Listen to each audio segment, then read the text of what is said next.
Hi friends, I am Anup here. Today I am going to talk about landscape photography. Once rainy seasons got over in Kerala looks really amazing because of greeneries.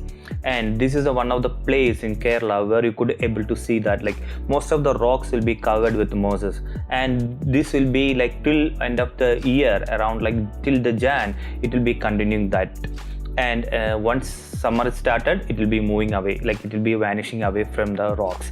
And during that time you could able to see these beautiful sunsets and beautiful sceneries over there. So this image is captured from Trivandrum, Kerala. So today in this video I'll be explaining to you how I edited this image with help of Lightroom, and what other things has to be taken care when you're editing this image. The device I used is Canon 80D and 18135 kit lens, and also I used tripod and filters over here. There are two filters I used. The first one is graduated ND filter and second one is 10 stop ND filter. So let's go to the EXIF of this image. For that, right button, file info.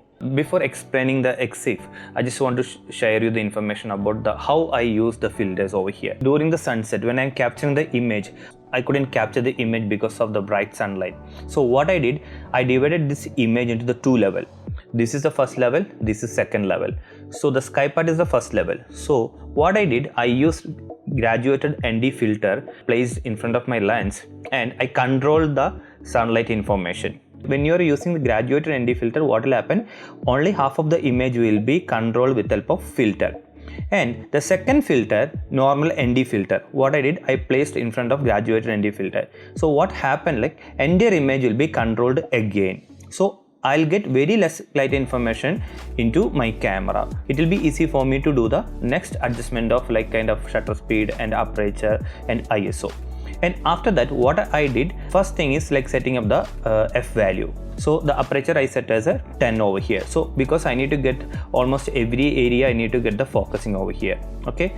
And second thing, I need to reduce maximum ISO over here. So that is also I set as a 125. So I'm not going to get any kind of noise over here. And third thing, setting up the shutter speed. So here when you look at the shutter speed, you could able to see that 2.5 seconds. This looks almost like a long exposure photography. And the reason I could able to do that actually because I used ND filter over here. That's the reason I could able to set my shutter speed very low. And with help of tripod I captured this image, so I'm not going to get any kind of shake in this my image. So this is the basic method I used to capture this image. Now let's open it in the Lightroom. Okay, now I open the image in Lightroom. This is a raw file because almost flattened color over here, doesn't have any color information over here. So the first thing is resetting the image. The advantage of resetting the image, you will get exact captured image size without cropping and all, and every values will be resetted over here.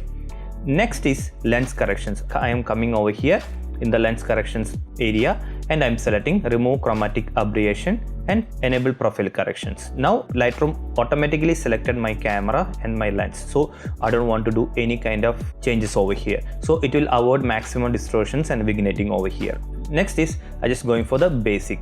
So before basic, I could able to see this image is not that straight. Okay, I need to do some straightening over here. So for that, what I'm going to do, I'm going to come over here in the crop overlay. I'm going to select the straighten tool over here. Okay, and I'm going to draw the line, and the image will be automatically straighten it over here. After straightening the image, I'm just coming back to my basic settings. The first thing what I'm going to do, I'm going to do with my profiling of the camera. Profiling is nothing but picture style in your camera. You are telling your camera that these are the picture style we are going to take. For example, landscape, food photography, etc. So here I used the landscape. That's the reason I'm selecting the landscape over here. The next thing is white balance. White balance, I'm not going to do anything over here because it's perfectly okay for me, and I used auto white balance over here. So I'm not going to do any changes in white balance. Next thing is toning over here. I'm going to adjust my exposure and highlight and shadows over here. The exposure, I'm going to reduce some amount of exposure because there are a lot of light information entering into my camera, so I don't want that, so I'm just reducing that actually. And contrast, I'm not going to do anything over here. The next thing is I'm going to adjust with my highlights. Because of the highlight portion, I'm not able to see some detailed part of the sky area. So what I'm going to do, I'm going to reduce my highlight portion. So I'm getting some detailed information in the sky part over here. Next thing is I'm going to adjust my shadows over here. So when I'm adjusting the shadows, you could able to see that this particular area is getting more light information. That means underexposed area is going to expose over here. See, you could able to see some color changes over here. So this is what I'm going to do with the toning. And next is I'm going to do the changes in presets. Okay, in the presets, what I'm going to do, I'm going to enhance the texture quality over here. The medium size textures will be enhanced. And coming to the clarity is always will sharpen the image in the larger area. So I'll get some sharpening over here. And third, what I'm going to do, I'm going to reduce my dehaze. So if any kind of haze is there, that will be removed with the help of haze over here. The fourth one, vibrance. If any dull color is there, it will help you to enhance. And the final one is saturation. Entire color information in this image will be enhanced over here. This is what we are going to do with the presets. Next is tone curve. The tone curve I'm not going to do anything because the tone curve and the toning and presets almost works like a same. So I'm not going to do anything over here. The next thing is HSL, hue, saturation and luminance. It's a really important topic over here.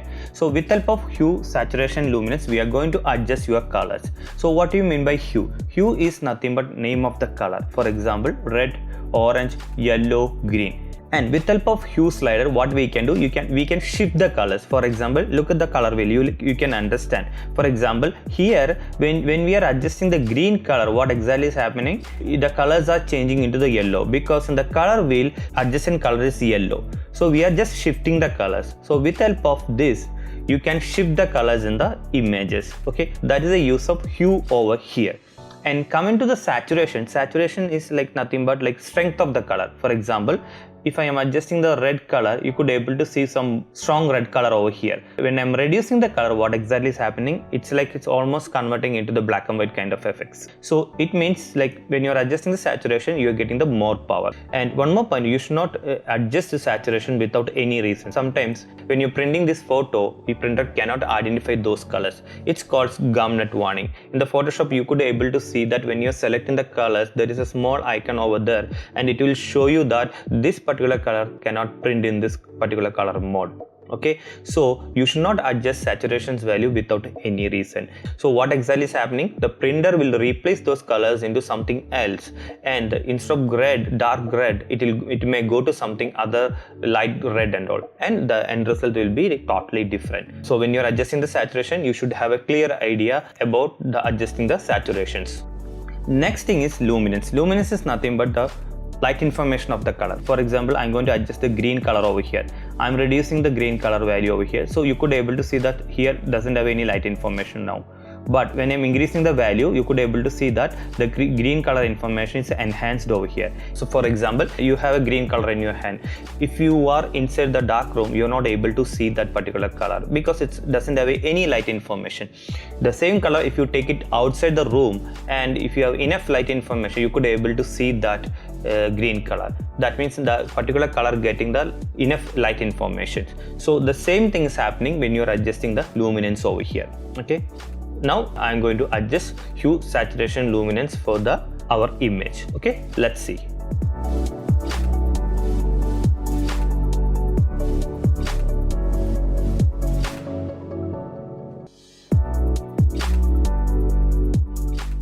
Now I have done with the HSL. Now almost every color I adjust with the help of hue, saturation and luminance. Next thing is split toning. The split toning is nothing but you could able to select one color in the image. The particular color highlight saturation can be adjusted over here. The same way you could able to select one color, the particular color shadows saturation can be adjusted over here. So what I am going to do here, I am going to select both colors red value over here, almost red orange kind of values over here. Let's see what are the changes is going to happen over here. The small changes is done over here. Now next is I am going for the detail. I don't want to do any kind of changes over here because I got enough sharpening in this image. The only thing maybe I can do some color noise reduction. Right now it's not visible in this image, but if anything is there, maybe I can remove it. Okay. Now I am coming to the calibration area. When you look at the calibration, you could able to see that like red primary, green primary and blue primary. What do you mean by that? It's nothing but in this world we have two different color modes. One is RGB. RGB is nothing but red, green, blue, and CMYK is nothing but cyan, magenta, yellow, krypton. CMYK color mode is used for printing purpose. Maybe you could able to see is in the newspapers and all. But when it comes to RGB, it's using for the visual purpose. And this is totally different from hue also, because hue, when you adjust, what will happen? Hue, individual colors you are adjusting. For example, red, green, yellow. But here, what exactly happening? Here we are adjusting with the primary colors. With the help of these three colors, we are creating entire colors over here. So here what we are going to do, we are going to adjust the primary colors. So let's see.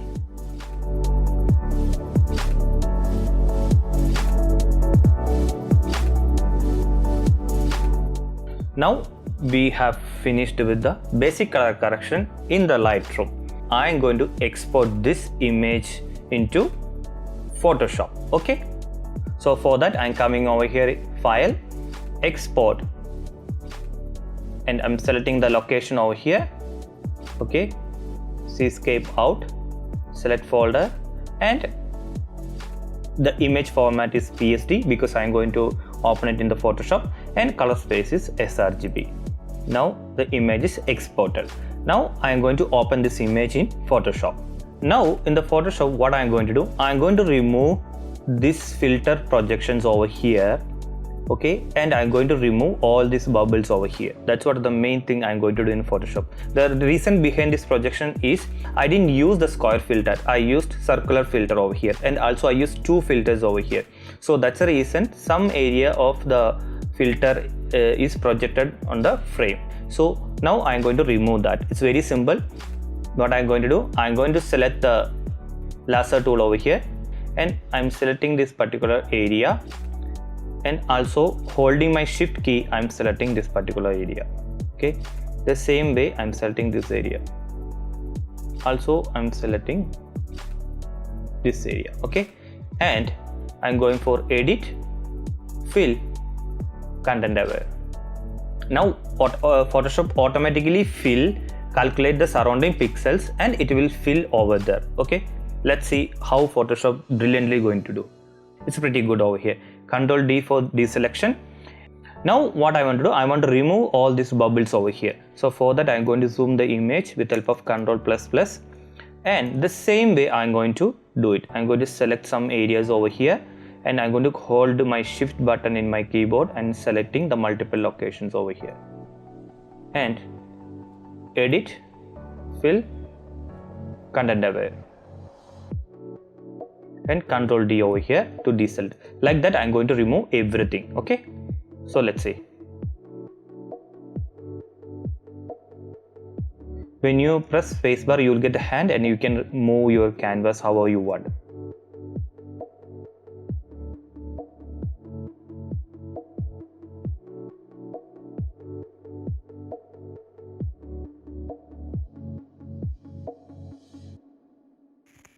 We removed all the bubbles from the water. Now the final thing is just adjusting the color balance in the Photoshop.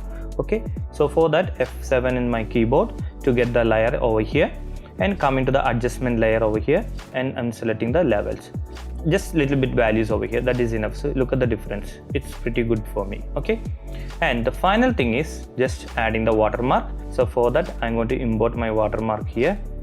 Now I imported my watermark over here and placing in the right position. Now we have done with color correction of seascape photography.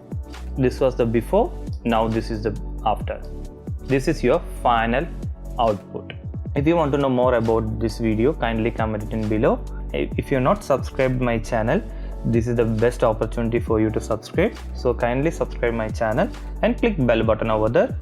And I'll be back with another amazing video for you. Thank you. Bye.